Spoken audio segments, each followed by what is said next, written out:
Hi, this is Gene Bohensky from Reel to Reel Warehouse, and in this video I'm going to talk about off-brand tapes.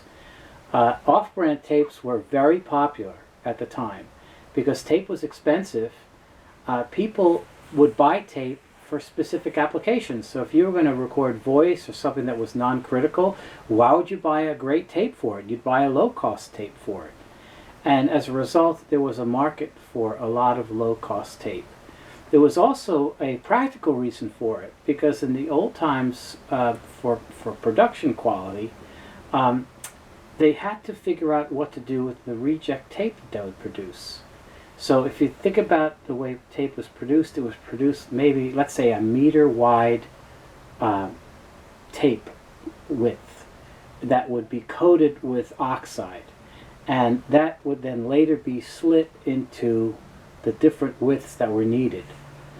Could be 1/4 inch, could be 1/2 inch, whatever was needed in the production.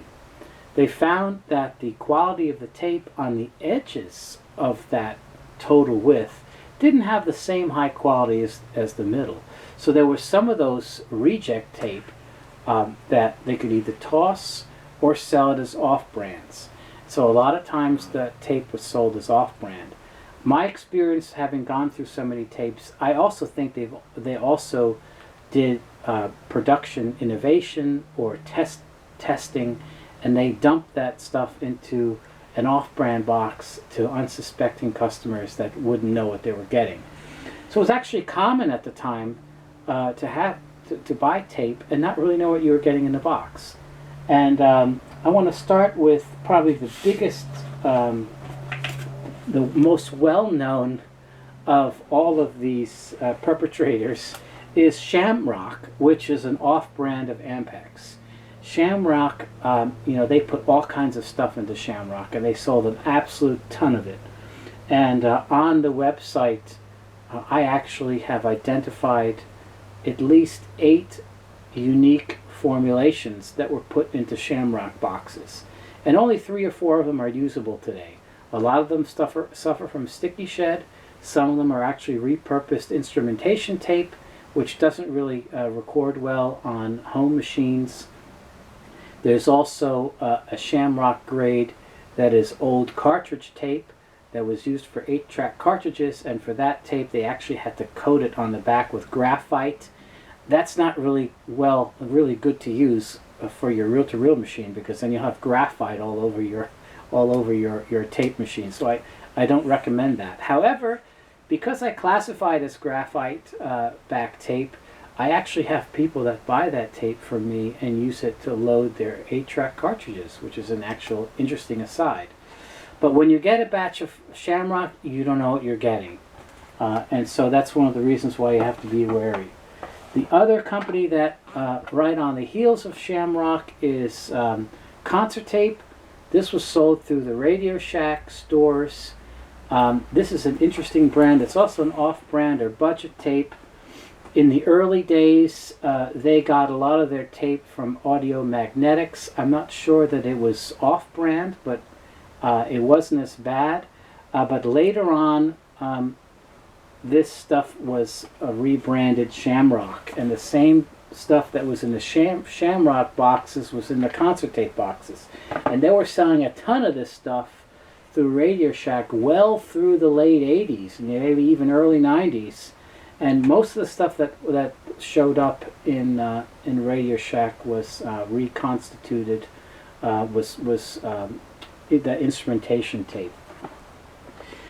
Just a couple of other things I want to show you are the Melody brands. The Melody look like this was some Scotch, some Scotch rejects.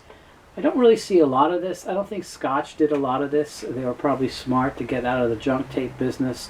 I really wonder about Ampex, how they produced so much junk tape and sold it to people under Shamrock. I don't know how that could have been a good business decision, but it was. But that's what they did. But there was also a lot of other tapes that are very interesting. There's a company called Audio Magnetics, and they were out of California, and they made some decent tape, nothing special, but they focused on the private label brand. So they did things like sell tapes to drug fare. Here's a drug fare tape. So a lot of the department stores had their own tape brands. This is an example of a tape brand. Again, they're going to be standard tapes. They're not going to be great tapes. Here's other ones. Here's a special lube sheen finish, just basic sound tape. Now, based upon this back, I can tell this is an Audio Magnetics rebrand. The same thing if you ever hear of DAC Industries, that famous Drew Allen Kaplan, that was all Audio Magnetics. Here's another one. Here's a Catch Tape. It's another funny brand. And this is one from Germany called Profi Hi-Fi Tape. It's another version. I think this was probably a BASF. This is another classic. There's a whole bunch of these things that you can find on my website. This is the Galaxy magnetic recording tape with the true mid-century modern artwork. You know, this is really kind of cool. Look at the way this is made with this slide-out box with this round, this punch-out round note card, and a standard, the standard kind of reel at the time, this 6-window reel, which was common in virtually all the private label tapes. This is Galaxy tape. So there's many different brands. Most of the time, the tape is okay.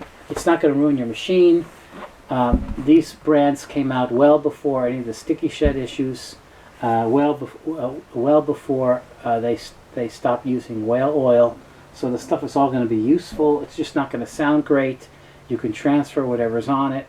I wouldn't really record on it. I mean, I've done some frequency response checks, and if you use Scotch 111 as the reference, most of the tapes, as I mentioned before, kind of perform the same. Some of these perform a little bit worse than Scotch 111. I really wouldn't use them today, but it's a fun historical oddity. Some of the junk tape, like from Shamrock, it's also been badged as Charter and as Emerald. There's a couple other brands, I'm sure, that I don't even know about, that were used for voice and other non-critical recording. I really wouldn't use that stuff today.